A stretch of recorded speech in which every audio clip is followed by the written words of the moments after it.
Good evening, First Assembly. Thank you for being part of our series, Parenting on Purpose. And this is our 9th session. We have quite a few left to go, but thank you for joining us. Hopefully, if you've missed any, you're able to go back and see the ones you've missed if you'd like to. And Parenting on Purpose is the main title of this series, and our tagline, or at least the kind of a foundational scripture, comes from Psalm 78, that the generations to come will know. This is our 9th session, and as I'm displaying there on the screen to show you where we've been so far, the first 3 sessions were Foundations of Our Calling, then Heart Training was session 4, and then sessions 5 through 8, love, respect, and kindness. How do we help our kids display those in various relationships and domains in their lives and in our lives? So now we're moving on to encouragement, empowerment, and correction, and there will be at least 2 parts to this. And let's go ahead and get started. We're going to really follow those 3 words in the order they are on your screen there. And guiding through encouragement. We think of our kids and think of when it comes to molding their hearts and discipline and guidance and all those kinds of things, whatever words you want to use in there. I'm using the word guiding through encouragement and guiding through empowerment and correction as well. And let me say something here, and I'll come back to it later. If you have a child who really struggles emotionally, or let's say a child who's maybe been through some type of trauma, maybe you're their adoptive parent and there's things that have happened to them in their past, or maybe a traumatic, sometimes it can happen even with a traumatic pregnancy, traumatic birth, or sometimes kids are just feel emotions in a greater way than other kids around them. And I want to encourage you to look into trust-based relational intervention. And it's a great layout that's not just great for parents of kids who have been through trauma or experienced difficulties, but it's also just really great tips for parenting. And I'm going to, at the end of these 2 sessions on encouragement, empowerment, and correction, I will say a little bit more about it and give you some of the main points of it. But it is really great material that was developed out of TCU, and the short title for it is TBRI. All right. So as we look at guidance through encouragement, think of, again, our responsibility to instruct and model. The graphic on your screen says it's not a parent's responsibility to have godly children, it's a parent's responsibility to make sure their children have godly parents. You know, a lot of this series talking a lot about of course the focus is on the parenting, but as you know from the very beginning, we looked at scriptures that emphasize it's got to be in your heart first. It's got to be in your life first. It has to be embodied by you. So we're the instructors, we're the trainers, but we're also the modelers. And we have to have both, because if we don't have both, or let's say if we have instruction without modeling, we have hypocrisy. And kids might not see through that in the younger years, but they do later in and as disillusionment can be one of those things that we've planted in their heart and we didn't even intend to, but they need to see us living it out. Think of how Jesus discipled the people around him. It was a social group. It was a group that did things together. It wasn't a classroom. It was life together, focused on God and touching other people's lives. So if you do not verbally instruct your children, first of all, how will they know what's expected? I think we can tend to not talk to our kids enough and kind of expect that they're going to know, or we don't plan ahead and we just give into reactive parenting. We're always teaching them in the moment, in the difficulties, and as you know from a previous session, we have to embrace. We have to be intentional about teaching them in moments of non-conflict. Teach them in the times when things aren't happening, and we have to be specific about it. If you do not live to the standard of your own instructions, then how much can it really mean to you and to your child? You've got to live it too. So think about this. What's required to help children internalize everything I've been talking about? How do they internalize the biblical values that we're placing on their heart? It's the knowledge and it's the parent's example. It comes down to those two things. So again, use this time, use these sessions as a time to do personal inventory, to say, what could I be doing? What practical steps could I make to help my kids see the gospel lived out in a greater way from me and from our family? Remember, I alluded to family being like a lighthouse in a neighborhood, and think about your family, your household is meant to be a lighthouse in the neighborhood where you live. It's not just you coming to the church and pouring in all your resources and being involved and volunteering and those kinds of things, but what are you doing where you are? And that the intentionality is really important in that. So we're going to move to a principle that kind of not really taking a step back, but maybe a sidestep to help you see that not all activities in your child's day are based on a moral choice.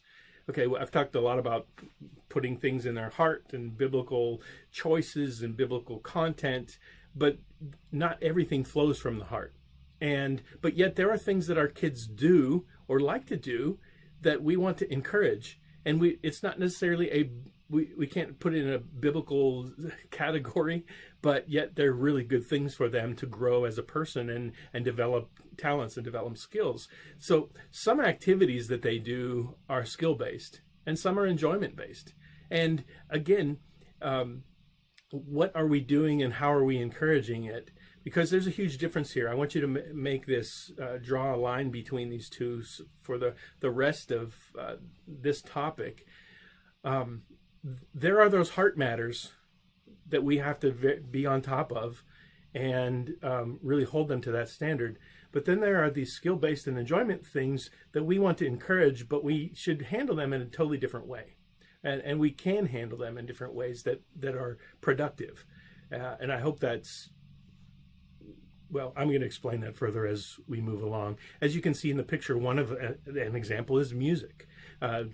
There's no requirement that our kids, as being growing up in a Christian family, have to play an instrument.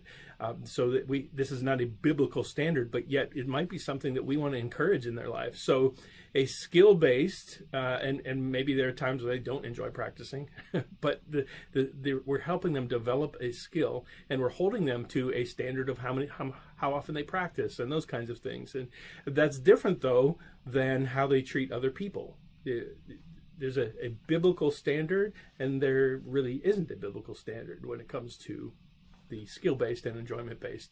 And if we really want to encourage them in those skill-based and enjoyment-based things, we are going to use praise, okay? And we are going to observe with them and observe for them, link it to cause and effect. Wow, you practice, you've been practicing a lot, and it really shows. Or wow, you've really grown in your ability to shag balls in the infield. Wow. Or wow, all the practicing we've done with swinging and aiming at the ball, wow, your hitting has just gotten so much better. It's the cause and effect. But there's a trap here. Think of if you've ever sat at a Little League game, just maybe you've already taken inventory, or you can think back of how parents often only verbalize praise or verbalize their approval when the child does something amazing.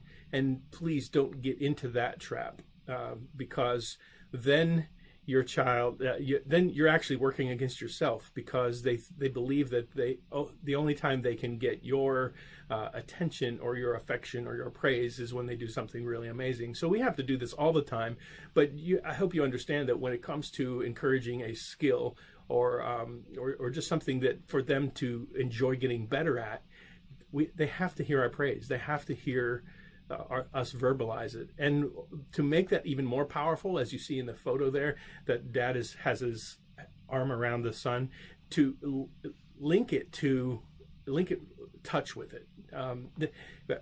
At the end of this topic, I'm going to talk a little bit more about the power of touch and how we must do it in our parenting. And if you're not a touchy person, if that's like your lowest love language, it's still necessary in parenting for you to connect praise with touch. It's psychosocial, it's biological, that all of the things that come into the power of touch from a loving person is just monumental and immeasurable as well.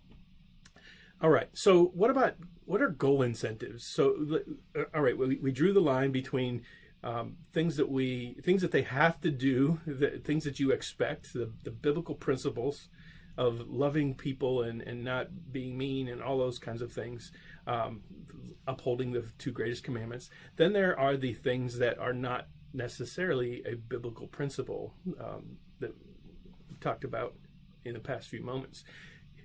So what are goal incentives then? We use goal incentives to motivate actions associated with non-moral behavior. So a goal incentive might motivate them in a way that to practice more, to study more, to even just read up on something or spend more time doing something. Goal incentives are a good thing for our kids to have, because we're helping them along the process. Now, there's a difference between goal incentives with the non-moral things and the moral things. Like when we use goal incentives to get biblical behavior out of our kids, those really turn into bribes. And you can see the two photos there. And I know the top one, let me explain that a little bit. We have a person up on that pyramid achieving a goal. And on all of the blocks are different things. You see there are crayons on one of them, and there's money on another one. And the types of things that we can do to give our kids incentives to keep trying and keep focusing on a skill or a sport, music, whatever it is, drawing, doing artwork, whatever you want to encourage your child to do to grow as a person and to have skills for the future. We can have incentives for those things. But when we do it for behavior that we call biblical or moral, it turns into a bribe, because the difference is you are, and that word bribe, you're changing a biblical principle that should embody them into more of a selfish need, or meeting it selfishly. The little girl on the bottom who's being given a big ice cream sundae, to bribe our kids to treat people nicely, to treat people like Jesus would, and in turn you're going to get this or that, or a toy or a candy bar or whatever. That's working against the whole idea of having it in their heart, because then they're not doing it for the intrinsic value, the intrinsic satisfaction of loving God in this world. They're doing it for an external, an extrinsic reward, and that's not how we want them to live their lives in the future. So why do it when they're kids? So why are bribes wrong? There's a couple scriptures that talk about bribes in Exodus. Bribes blind the discerning and pervert the works of the righteous. And in 1 John, you are appealing to the lust of the flesh, the lust of the eyes, and the pride of life. Now, John in that epistle doesn't say bribing your kids is appealing to those things, but think about it. If I am taking a biblical principle, one that they should live their lives by because it's right. Remember a previous session, we said right is right even if no one is doing it, wrong is wrong even if everyone is doing it. If we want them to live by that, then we're not going to train them by using the lust of the flesh, lust of the eyes, and the pride of life. Meaning, you do this, we say this to our kids, you do this respectfully, and you do this biblical principle, and I'm going to reward you with something that's outside of the spiritual realm, something that makes it more selfish. You can see how that works against the idea of putting things in their heart and having them live by it. There's difference between those two. There's difference between moral and non-moral behavior, or biblical and non-biblical, not meaning anti-biblical, but just a non-biblical behavior. So parents motivate heart behavior as actions that proceed from the heart. Parents motivate heart behavior by encouraging, empowering, and correcting their children. These are the things that we do to motivate that behavior. But again, there is a difference. And as I said earlier, we're talking about encouragement, and we did for a little while, and we're going to talk about that in just a little bit more. But parents, again, motivating their heart behavior as actions that proceed from the heart. If it's something that proceeds from the heart or should proceed from the heart, don't lessen it. Don't lessen the value by enticing your kids with external rewards.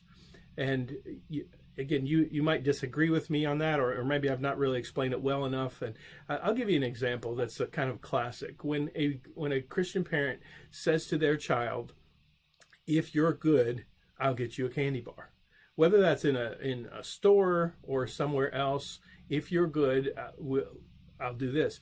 You have just made a deal with them. You've made a deal for them to obey a biblical principle by getting a reward that only satisfies let's use the biblical word, the flesh. Again, that lessens the importance. That lessens it really lessens how deep it goes down into their heart when you've made it a shallow thing. So back to encouragement. Think of the times when our kids are maybe about to do something that they shouldn't. Think of how maybe there have been times where you see them stepping towards something or being tempted to go a certain direction, and to encourage them before that, or maybe there's just the idea that there's going to be a temptation there, and so before it ever happens, you encourage them. See, a lot of parents will kind of wait in the wings to watch their kid mess up and watch them do something, and they're kind of ready to pounce and to bring in the correction. But why not encourage our kids ahead of time? It's like, "Hey, I know you're going over to so-and-so's house for a birthday party, and remember the way we treat people at home, and the things our standards, our expectations don't change when you go to someone else's house. They don't change when you're not with me." That pre-activity, or encouraging them. Always be that teacher, always be the trainer. Always don't make the assumption that, well, they already know it. And I know we can become a broken record, and as they get older, remember I said you have to let go, and you don't say it as much, but encourage them. And so those verbal reminders then, encouraging your child to do right by reminding them of what's expected, or, as I've said before, asking them the questions that they can answer, so they keep solidifying in their heart that they know what's expected, because it's even come out of their mouth. So I used the example a moment ago of going off to a birthday party when you're not there. Let's say it's a birthday party and you are there. You're hosting a birthday party. So you're reminding them ahead of time that there are certain behaviors, and you might be very specific about it. This is your brother's big day. It is his birthday party, and he's going to get a lot of attention. And I know you might be tempted to kind of take some of that attention and so on, but this is not the time to do that. So you've given that encouragement, the pre-activity, but then during it, you see that child that you've already addressed is starting to kind of try to steal the show. And so that verbal reminder of, remember what we talked about earlier? That's it. You don't even have to get more specific than that. It's kind of that code language between the two of you. So you've given this encouragement in between. Now that's different than if your child has totally crossed the line and they know they crossed the line. That's different than you see them walking towards the line. Encourage them or remind them of, hey, you're getting a little bit close to that line that we've already drawn, that we've already talked about. Again, don't be the parent who pounces. And as I've said before, a great strategy is to ask your child, what's expected in this moment. When we are on our way to grandma's house, that's a great time to say, what are some of the things that we expect from you? Or when you're going over to a friend's house or to a birthday party, or you're going to have your first practice. So ask the questions that they already know the answers to because you've told them before. Okay, of course, you're not going to ask them the questions and have them just make it up having never heard your directives. This is a kind of a review that you do on a regular basis. And as I've said before, and I want to emphasize again, we so emphasize the don'ts. And it's not just as Christian parents. People do it all the time. We think of all the things in our life that we don't do this and don't do that, and don't eat too much, and don't sit around so much, and those are those are good things. But for kids, if we want to really have them aspire to something, remember back in the beginning of this series when we talk about the two greatest commandments that Jesus talked about and the Shema, those are things to aspire to. There nothing in those great verses, or even Psalm 78, the kind of our foundational tagline for this. There's nothing about don't do this, don't do that. Now those do happen in the Bible, but we don't want our kids to just to see the Christian life as suppressing the things we don't do, but elevating the things we do. And so we have to, as parents, kind of take inventory of how we say things to them. If you're, let's say you're balancing something and it's kind of tricky, and someone tells you, well, don't drop that.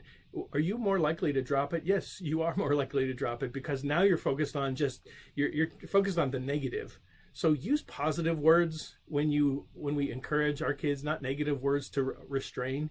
For example, there's some examples there. Instead of don't spill your cereal on the way to the table, they're focused on not spilling it, rather than see how carefully you can carry your bowl of cereal to the table. You've given them something to work towards, a goal. And yes, they're both the same thing, but you have said it in a positive way for something for them to achieve too. And if you do it in the little things like what I have on the screen there, then it's easier to do them in the spiritual things and the spiritual practices that should be part of your family culture. Instead of don't get out of bed, consider saying obey mommy and stay in bed. Instead of don't hit your sister, consider saying you need to show kindness to your sister. Or with younger kids, you need a gentle touch. It's gentle.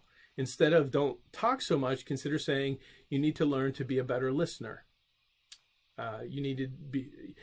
Could you work at kind of pausing what you're saying and then listen to the people around you as well? So again, giving them things to aspire.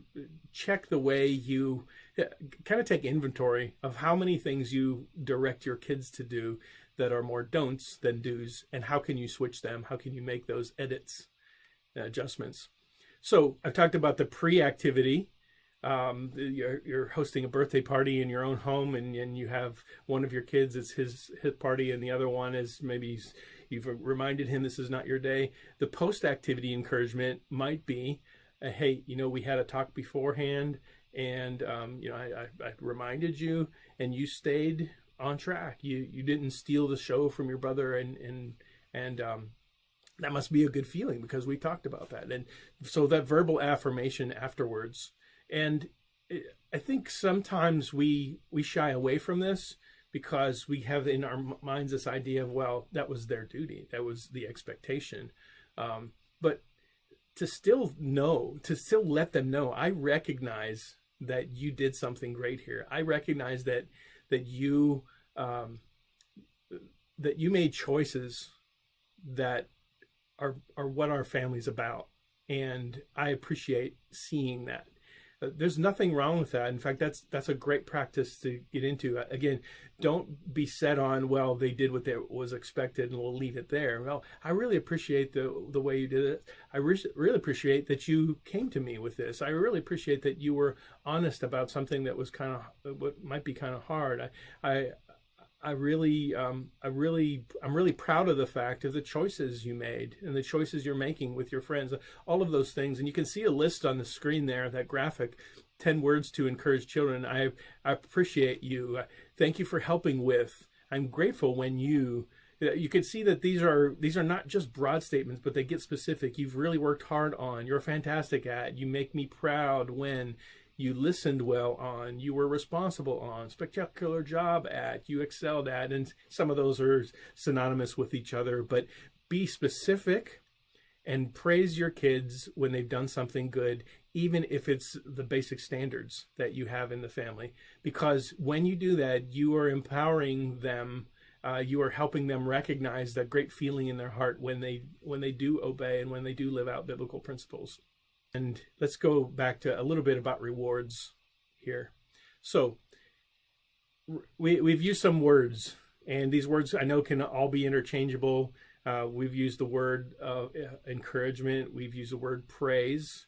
I know those can be synonymous depending on the context. We've talked about bribes, rewards, and the kind of the difference between when we use them with biblical principle or non-biblical principle. But a reward, think of a reward is to affirm behavior, not stimulate behavior. Like there might be times where you'll say, let's go back to the scenario I've mentioned earlier of being in the store. There's a difference between, if you're good, I'll get you this, and there's a difference between that and, hey, you know what, we were out running a lot of errands today, and I really appreciate the way you helped me and just the way you treated everyone around us. And so let's go ahead and let's get a treat, or let's stop by and get an ice cream cone or a shake or something like that. It's a random reward because of you recognize that your child really held a great standard, had self-control and just but if you use them too often, if you do it every time, then it has become a bribe because your child expects it. So reward is used in a random way to say, I appreciate the standard that you're living by and so on, but it's not a way to entice them to do it.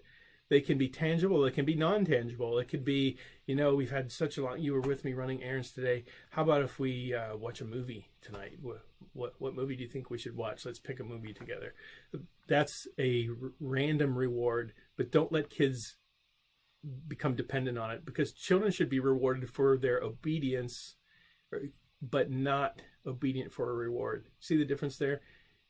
They can be rewarded for their obedience. Sometimes they don't receive something tangible. Sometimes it's just your praise, to say, I appreciate the way you've conducted yourself today, the way you did this, the way you did that. That's part of the reward. That might be the only reward, the recognition. But let's not have them be obedient for a reward, because, again, we have lessened the standard. And if you use rewards too much, you have created a dependency that you've turned it into a bribe. So we've talked about goal incentives. What can you do in your kids' lives to give them goals, to work on certain things? What rewards might you incorporate to kind of randomly let them know you appreciate some of the standards that they've upheld? And take another inventory of, are you a bribing parent? Because if you're a bribing parent, again, you're working against yourself. You're working against what you want to do in your child's heart. Some goal incentives, as I said earlier, they could be tied to music, sports, however you want to do it. And sometimes I've had people kind of be horrified with one situation that I've described, where my son, Jameson, was very good at baseball. Our kids enjoyed sports growing up, and that was kind of had become his main sport, and he was so close to an out of the park home run. I mean, man, he just but Jameson also feels things very deeply, and so there were times when if he walked a batter or if he struck out, he feels it very, very deeply. And sometimes it's hard to encourage a child who is so hard on themselves or is so perfectionistic, and you just have to keep going. Parents, if you have a child like that, don't make the assumption that, well, it doesn't work and I just won't. They still need to hear your praise, even more so. Even though it seems like they reject the praise, reject the affirmation, they need to hear it. So I've gone off a little bit of a trail here, but let me go back to the story. So I told Jameson, I said, Jameson, if you if you hit one out of the park, $20. So again, you might be horrified at that. I'm not telling him to treat people kindly and like Jesus would, and I'll give you money for it. This is just an incentive to try at something that he really enjoys and kind of go to the next level. Does it mean I'm going to create a dependency and pay him for every home run? No, that wasn't the case at all. But I said, you hit a home run out of the park, $20 is yours. He gets up to bat his first time, hits it so hard, out of the park. First time he ever hit it out of the park, over the fence. As he's going around the bases, he's pointing at me, and he comes around home where we're sitting between third and home, and he says 20. And in fact, let me back up. When he got up to bat, I walked over to the fence and I said, Jameson, remember 20. And so he gets up and hits home run. And all the parents around us like, 20. What's the secret? What's this 20 thing? And so next time in the game, Jameson, same game, he gets up to bat, hits another one out. And he pointing at me, going around the bases, another 20, and that's fine with me. That's okay. But see, I got him over the hump of for him to be able to recognize that he's able to do this. His third time up at bat in the game, it was a triple. It hit the fence. I mean, just a little harder, and he would have had 3 home runs in that game for his first home runs ever. That's an incentive. Another incentive I gave our oldest daughter around sports. She was on a co-ed YMCA basketball team, and she did that really just to improve her skills, because she was also on the ladies basketball team of her high school, a small, very small high school, and so she wanted a way to be better. So we had her in both of those basketball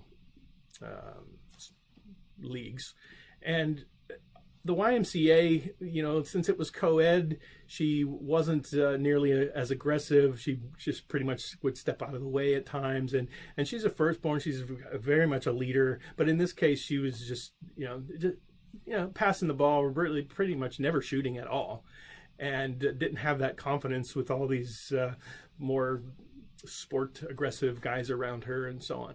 But I said to her, I said, we have talked about going to the opera. I said, this is your last game. This is your last YMCA game. You score just one basket, and you and I are going to go to the opera in Fort Worth. And so it was another one of those situations like I described with my son Jameson. Daniela gets the ball, shoots the ball. Again, she barely shot the whole season. Shoots the ball, makes it, points at me. She's always so excited, runs down the court. Sure enough, she scores again, and she scores again. These are her first baskets really the entire year, but yet that incentive for something to put out in front of them. That wasn't a moral behavior. I wasn't enticing them by having them do something that is a biblical thing. It was just to get them and encourage them to go beyond what they think they're capable of. So we are going to wrap up there. We're a little bit over time, and we'll come back in this next session and talk about empowerment and correction. Thanks for being a part of this, and see you next Wednesday evening right back here at 7 o'clock.